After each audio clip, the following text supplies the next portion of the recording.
پہلا کلمہ طیب، طیب معنی پاک، لا الہ الا اللہ محمد الرسول اللہ۔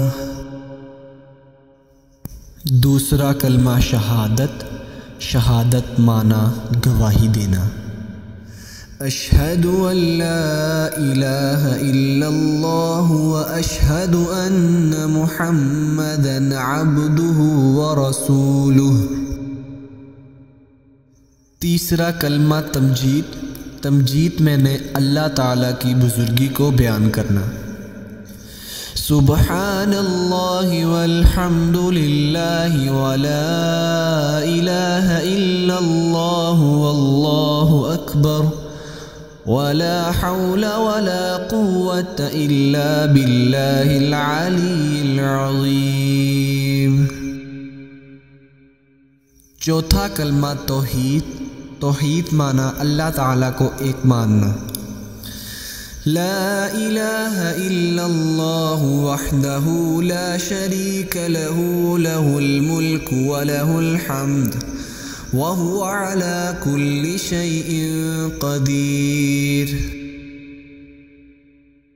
پانچواں کلمہ استغفار، استغفار معنی توبہ کرنا، استغفر اللہ ربی من کل ذنب واتوب الیہ من الذنب الذی اعلم ومن الذنب الذی لا اعلم انک انت علام الغیوب وستار العیوب وغفار الذنوب ولا حول ولا قوة الا باللہ العلی العظیم۔